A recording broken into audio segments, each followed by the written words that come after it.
The blade is at his throat. Real steel, real pressure. One wrong breath and the skin opens. The young samurai's hands are shaking. His master watches, unmoved. What do you feel? Fear. Good. Now, make friends with it. The student's eyes widen. What? You heard me. Stop trying to conquer it. Stop trying to eliminate it. That's why you're still afraid. The master lowers the blade. Fear doesn't go away because you're brave. It goes away when you realize you've been fighting the wrong enemy your entire life. Here's what the samurai discovered that modern self-help will never tell you. You can't eliminate fear by becoming fearless. You eliminate it by changing your relationship to it. Not through courage, not through exposure therapy, not through feeling the fear and doing it anyway. Through a practice so counterintuitive, so opposite to everything you've been taught, that even understanding it feels like a trick. The Japanese call it Kyōfu to tomo ni, kongbu to gong ni. Walking with fear. Not past it, not through it, not without it, with it. Like a companion you've stopped trying to outrun. And once you stop running, once you turn around and face the thing that's been chasing you, you discover it was never as powerful as the running made it seem. The boy who ran 1623. A 16-year-old named Takeo is training at a dojo outside Kyoto. He's fast, talented, technically flawless. But he has a problem everyone can see and no one mentions. He's terrified of getting hit. In sparring, the moment an opponent commits to a strike, Takeo flinches. Not always, not obviously, but his body retreats a fraction of a second before it needs to. And that retreat, that micro-hesitation born from fear, gets him hit more, not less. His instructor notices, doesn't say anything for 3 months, just watches. One evening, after everyone leaves, the instructor calls Takeo over. "You're afraid." Takeo's face flushes. "I'm not." "Don't lie. I can see it in your footwork. You're running from strikes before they arrive." Takeo is silent. "And because you're running, you're always half a step behind where you need to be. So what do I do?" The instructor picks up a wooden sword. "You stop running, and you let yourself get hit." Takeo stares at him. That doesn't make sense. If I let myself get hit, you'll just experience the thing you've been afraid of. And once you've experienced it, the fear loses its power. But no, we're done talking. Stand there." The instructor raises the sword. Takeo's body tenses, preparing to dodge. "Don't move." "What?" "I'm going to strike you, slowly, and you're going to stand still and let it happen." The instructor swings. Slow, controlled, aimed at Takeo's shoulder. Takeo's entire nervous system screams at him to move. Every instinct, every survival mechanism demanding he dodge, but he forces himself to stay. The sword taps his shoulder. Gentle, harmless. How did that feel? Takeo exhales. "Fine, it was nothing. Exactly. Now I'll do it again. Faster." The instructor swings. Faster this time, still controlled, still safe. But Takeo's fear doesn't care about safe. It sees the speed and activates. His body jerks back, involuntarily. The sword misses. The instructor lowers it. "You moved. I couldn't help it." "I know. Because your fear isn't responding to reality. It's responding to possibility. And until you teach it the difference, it will control you." Here's what Takeo is learning. Fear isn't rational. It doesn't wait to see if the threat is real. It activates based on what might happen. And once activated, it moves you, whether you want it to or not. You flinch, you hesitate, you retreat. Not because the danger is real, but because your nervous system doesn't know the difference between real danger and imagined danger. To your body, they're the same. And the only way to teach it otherwise is through direct experience. Not thinking about the fear, not understanding it, experiencing it, and surviving. Day 2. The instructor has Takeo stand still while he swings at him. 10 times, 20, 50. Each time, Takeo's job is simple. Don't move. Let the sword come. Let it tap him. Let the moment pass. The first 10 swings, Takeo flinches every time. By swing 20, he's flinching less. By swing 50, his body is starting to learn. This isn't dangerous. The fear is still there, but it's quieter.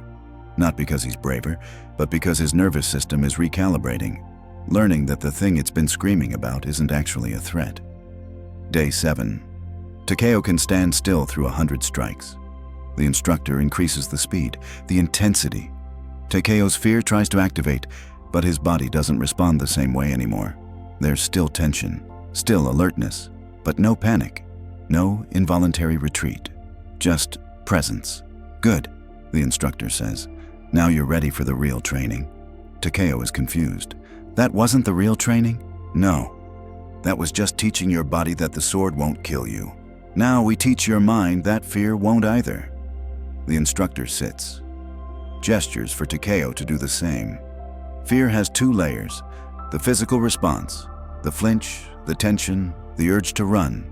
You've weakened that. But underneath is something deeper, the story your mind tells about what the fear means. What story? That fear means you're weak, that it means you're not ready, that it means you shouldn't be doing this. And as long as you believe that story, the fear will return, stronger, every time. Here's the shift most people never make. They think eliminating fear means not feeling it. So when fear appears, they interpret it as failure. I'm still afraid. I haven't overcome this. Something's wrong with me, and that interpretation feeds the fear. It creates shame around it, resistance to it, which makes it stronger. But the samurai understood. Fear isn't the problem. Your relationship to fear is. If you see fear as an enemy, something to conquer, eliminate, prove you're stronger, then you'll spend your entire life fighting it. But if you see it as information, a signal, a companion, a natural response to uncertainty, it loses its power over you. But here's where Takeo makes the mistake almost everyone makes, and it keeps him trapped for months. The performance. Trap Day 14. Takeo has made progress. He can stand still through strikes. His flinching has nearly stopped, and he's proud of this. Proud enough that he starts demonstrating it, showing the other students how calm he is now, how unafraid. His instructor watches this shift and says nothing. Day 20. The instructor arranges a test. A visiting samurai, older, experienced, intimidating, will spar with Takeo. Full contact, real stakes. Takeo agrees, confident. He's conquered his fear. He's ready. They bow, take their positions, and the moment the visiting samurai's eyes lock onto his, Takeo's fear floods back. Not the same fear, something deeper. The physical flinching is gone, but his mind is screaming. This is real. This isn't practice. You could actually get hurt. The spar begins.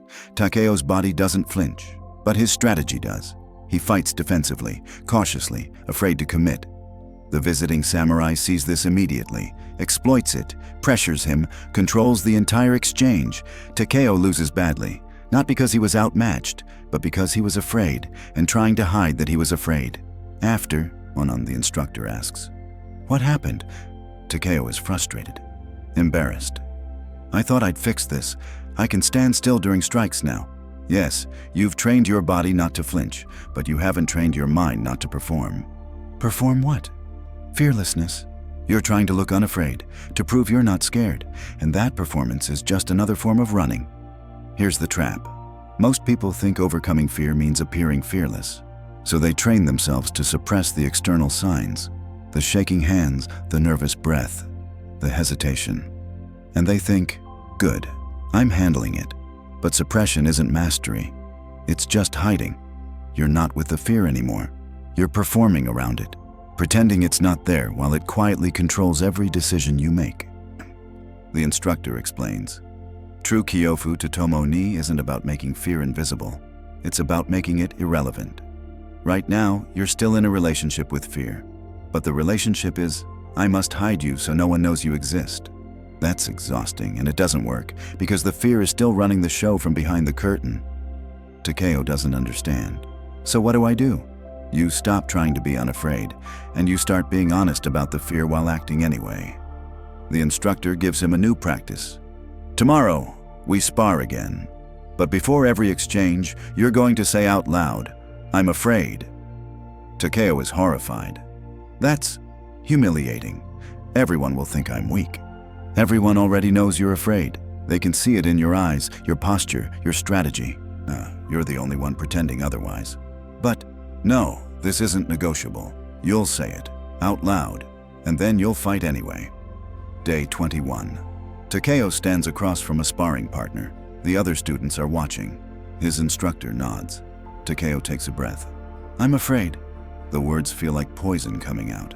His sparring partner nods. "Me too." They begin, and something shifts. Takeo's fear is still there, but he's not hiding it anymore. Not performing around it, not pretending it doesn't exist, just acknowledging it and moving forward anyway. His strikes are sharper, his footwork is cleaner, not because the fear is gone, but because he's not wasting energy trying to suppress it. After the match, his instructor speaks. "Did you notice the difference? I felt lighter. Like I didn't have to carry something and fight at the same time." Exactly. When you're trying to hide fear, you're fighting two battles, the external opponent and the internal performance. But when you acknowledge the fear, you're only fighting one. And one battle is always easier than two. Here's what Takeo is discovering. Acknowledging fear doesn't make you weaker. It makes you faster, because you're no longer spending cognitive resources on suppression, no longer monitoring yourself to make sure the fear doesn't show. You just feel it, name it, act anyway. And in that honesty, there's a strange kind of power. Not the power of fearlessness, the power of not being controlled by the need to appear fearless. Day 30. Takeo has been practicing this for over a week. Every spar, every drill, or every moment fear appears. "I'm afraid." And then action. No pause, no negotiation, no waiting for the fear to subside, just acknowledgement and movement. And his instructor notices something. Takeo stops saying it as often. Not because he's hiding the fear again, but because the fear has become background noise. Present, acknowledged, irrelevant. But here's what the instructor knows that Takeo doesn't yet. There's a final stage. A place where even acknowledgement becomes unnecessary. And it's the hardest stage to reach because it requires something most people refuse to do. The dissolution. Day 47. Takeo is sparring with his instructor. He's improved dramatically. Faster, sharper, more present. But the instructor sees something. Takeo is still treating fear as separate from himself. Something to acknowledge, something to manage, something to work with. And that separation, however small, is still a form of resistance. After the session, the instructor asks, "When you say I'm afraid, what do you mean?" Takeo thinks. "I mean, I'm feeling fear. It's present. So there's you, and there's fear. Two separate things." "I guess so." The instructor shakes his head. "That's the last barrier, and it's the one most people never cross." "What do you mean?" "As long as you see fear as something happening to you, you're still in conflict with it. Still maintaining a boundary between you and it. But fear isn't separate from you. It is you, a part of your nervous system responding to uncertainty. And you can't eliminate yourself." Takeo is quiet. "So, what? I just accept that I'll always be afraid?" "No. You recognize that fear is just sensation. No different from hunger or cold or the feeling of your feet on the ground. It arises, it passes, and it has no power except what you give it by treating it as significant. But it feels significant because you've been trained to believe it is, by your culture, your upbringing, your survival instincts. But significance is a story, and stories can be rewritten." The instructor gives Takeo a new practice. "For the next 10 days, every time you feel fear, I want you to do one thing. Don't name it. Don't acknowledge it. Don't say, 'I'm afraid.' Just feel it, as pure sensation, without the story." Takeo is confused. "How do I feel it without the story?" Notice where it lives in your body. The tightness in your chest, the tension in your shoulders, the quickening of your breath. And just observe it, like you're watching clouds pass. No judgment, no meaning, just sensation. Day 48. Takeo is about to spar. Fear arises. Normally, he'd acknowledge it. "I'm afraid." This time, he just feels, chest tight, breath shallow, hands slightly tense. He doesn't label it as fear. He just notices tightness, breath, tension, and something strange happens. The fear doesn't intensify. Usually, when he acknowledged it, there was a brief escalation, a moment where naming it made it real. But now, without the label, without the story, it's just sensation. And sensation doesn't have the same weight. The spar begins. The sensations are still there. Chest tight, breath quick. But Takeo isn't relating to them as fear anymore. They're just what's happening in his body right now. Like the feeling of his feet on the ground, or the sound of his breath. Present, neutral, passing, and without the story of fear, without the significance, they don't control him. His body moves freely. His mind stays clear. The sensations remain, but they're just part of the experience. Not an enemy, not even a companion, just there. Day 52. Takeo is sparring with the same visiting samurai who crushed him weeks ago. Fear arises. Intense fear. The old Takeo would have hidden it. The intermediate Takeo would have acknowledged it. But now, Takeo just feels tightness, breath, heartbeat. And beneath those sensations, nothing. No story about what they mean. No interpretation of danger or inadequacy. Just physical responses to uncertainty.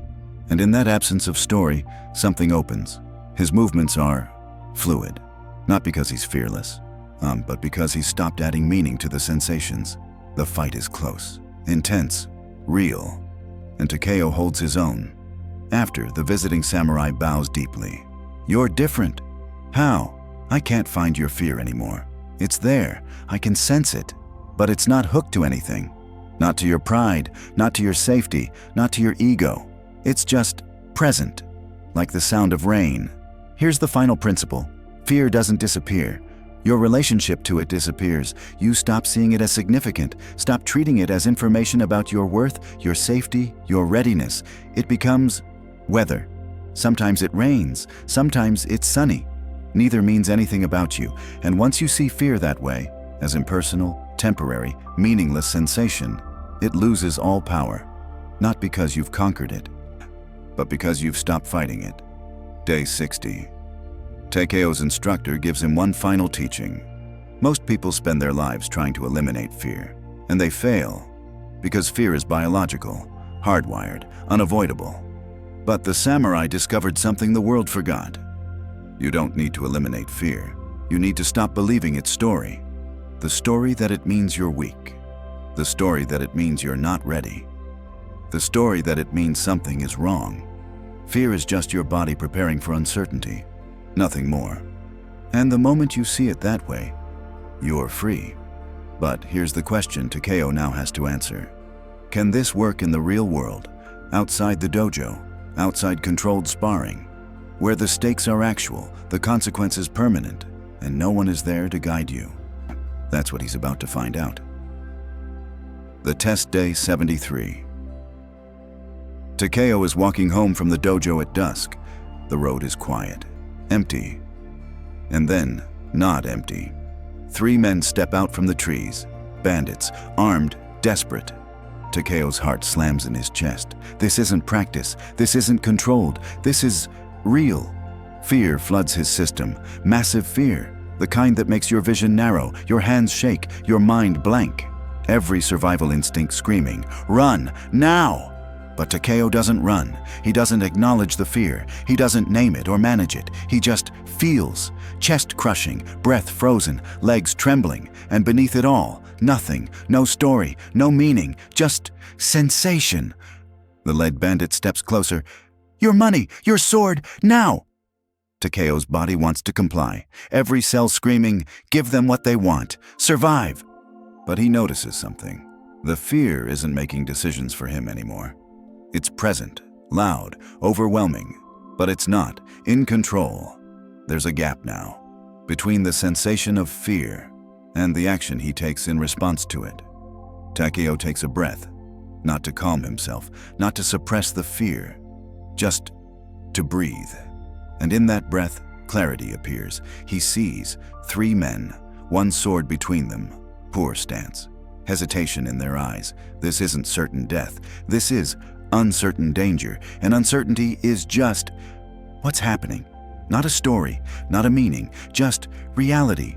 Takeo doesn't draw his sword, doesn't challenge them, just stands. Fully present, fully aware. fear coursing through him like fire, but unmoved by it. The lead bandit senses something, hesitates. I said, give me. No. The word comes out calm, final, not aggressive, not defiant, just clear. Here's what's happening. The bandits are reading Takeo's body language, looking for fear-driven compliance, the flinch, the hesitation, the collapse. But Takeo's body isn't performing anything. Not fearlessness, not courage, just presence. Fear is screaming inside him, but it's not moving him. And that absence of movement, that stillness in the face of sensation, is terrifying to people who rely on fear to control others. The lead bandit takes a step back. You're not afraid of dying? Takeo meets his eyes. I'm terrified, but that doesn't mean I'm giving you my sword. The bandit stares at him, confused. People who are terrified act terrified. They comply, they beg, they run. But Takeo is still, terror running through him like a river, and yet unmoved. The bandits exchange glances. This isn't worth it. They leave, quickly, quietly. And Takeo stands there, alone on the road, heart still pounding, hands still shaking, but alive. Not because he conquered his fear, but because he stopped obeying it. That night, Takeo sits with his instructor and tells him what happened. The instructor listens in silence, finally speaks. You've reached the end of the path. What path? The one that leads from being controlled by fear to being present with it. Most people never make this journey. They spend their entire lives running from fear, or pretending it doesn't exist, or performing courage they don't feel. But you've learned the third way, which is feeling everything and being moved by nothing. Here's the principle Takeo now embodies. Elimination of fear doesn't mean absence of fear. It means absence of obedience to fear. The sensation remains. The body still responds, but you're no longer controlled by it. You feel the tightness, the trembling, the flood of adrenaline. And you act from clarity instead of from panic. Not because you're brave, but because you've trained the gap between sensation and response. The instructor continues, this is what the ancient samurai understood. They didn't train to be fearless. They trained to act despite fear. And the way they did that wasn't through courage. It was through recognition, recognizing that fear is just body sensation, temporary, impersonal, meaningless. And once you see it that way, it can scream all it wants. But it can't move you unless you let it. Takeo asks, so what happens now? Now you take this into your life every day. Because the world will give you 10,000 opportunities to obey fear. Small fears, big fears. Fears about survival, about reputation, about failure. And each time you'll have a choice. React from the sensation or respond from clarity. Most people react, always. You've learned to respond. Don't lose that. Here's how this connects to you. Right now, fear is controlling more of your life than you realize. Not big fears like death, small fears. Fear of judgment, so you don't speak up. Fear of failure, so you don't start. Fear of discomfort, so you don't change. And these fears don't feel like fear. They feel like reasonable caution, logical delay, practical hesitation. But underneath, it's the same thing, sensation dictating action.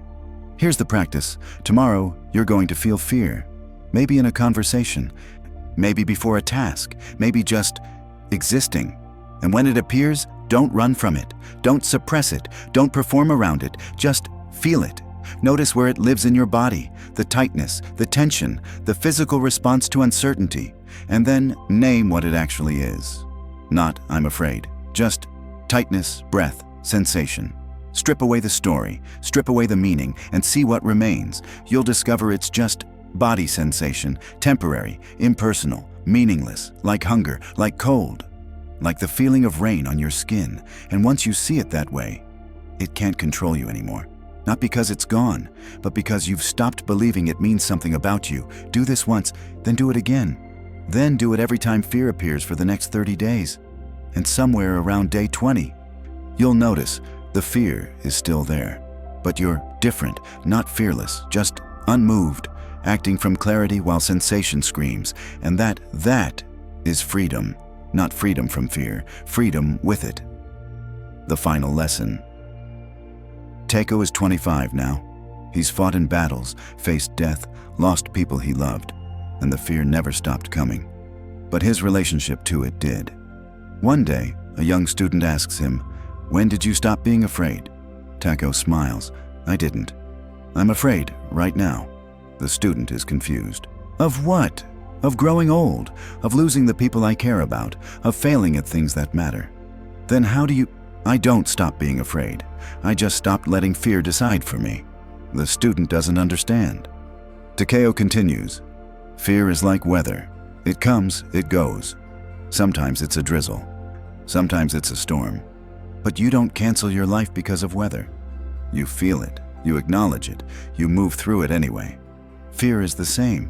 It's just sensation. And sensation can scream all at once. But it doesn't get to steer. The student nods slowly. So I'll always be afraid? Probably. But that won't matter. Why? Because you'll learn what I learned. Fear isn't the problem. Believing fear is the problem is the problem. You're reading this right now, and somewhere in your body, fear is present. Maybe small, maybe large, but it's there. The question isn't, how do I eliminate it? The question is, am I going to let it decide for me?